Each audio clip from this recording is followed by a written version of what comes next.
আমরা এখন আছি কিন্তু আপনার আপনার তো স্থানীয়তে আসে বাঙালিরা, তারপর হচ্ছে কি আপনার গুয়াংজো প্রভিন্সে আসে, গুয়াংজোংয়ে আসে, কিন্তু এইটা কিন্তু Beijing road cultural tourism centre, কিন্তু বেজিং না, এটা কিন্তু গুয়াংজোতে সানিয়ালির থেকে মাত্র 5 কিলোমিটার, এবং আমাদের হোটেল এখান থেকে 1-1.5 কিলোমিটার। এখানে কিন্তু বাঙালিরা হয়তো অনেকে জানেই না যে এরকম একটা সুন্দর জায়গা আছে। আপনারা দেখতে পাচ্ছেন এটা আসলে মূলত এই গুয়াংজো প্রভিন্সের একদম পুরনো একটা জায়গা, পুরনো একটা ওল্ড, আমাদের বাংলাদেশের ওল্ড টাউনের মতো। এটা হচ্ছে পুরনো ঐতিহ্যবাহী সেন্টার। এখানে আপনার হচ্ছে গিয়ে কালচারাল প্রোগ্রাম হয়, প্রচুর পরিমাণ কালচারাল প্রোগ্রাম ওইদিকে হচ্ছে। আমরা একটু পরে আবার দেখাবো ওইদিকে গেলে কালচারাল প্রোগ্রাম হচ্ছে, এবং মানুষের প্রচুর পরিমাণ শপিং মল, রেস্টুরেন্টস, আপনি দেখেন কি পরিমাণ মানুষের এখানে আনাগোনা, মানে এটা একটা আলাদা দুনিয়া। এবং এখানে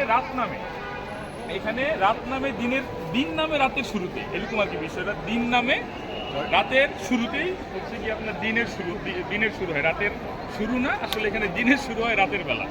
সো অসাধারণ একটি প্লেস। আপনারা যারা আসবেন একটু কষ্ট করে এই জায়গাটা চলে আসবেন, এবং দিদি ট্যাক্সি নিলেই খুব ইজিলি আপনারা চলে আসতে পারবেন। আপনারা একটু পরে আপনাদেরকে আমরা কালচারাল যা হচ্ছে সেই কালচারাল যেই এই যে বেজিং রোড কালচারাল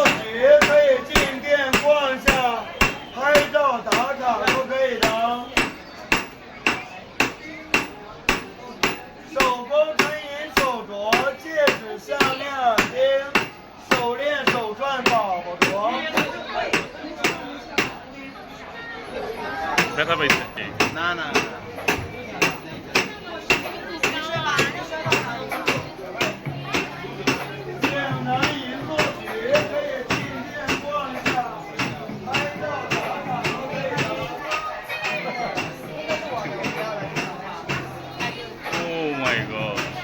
ভিতরে এটা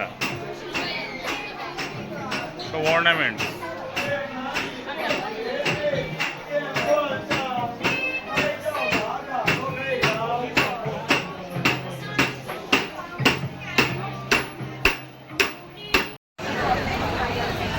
This is the Beijing Road Cultural Center in Guangzhou City.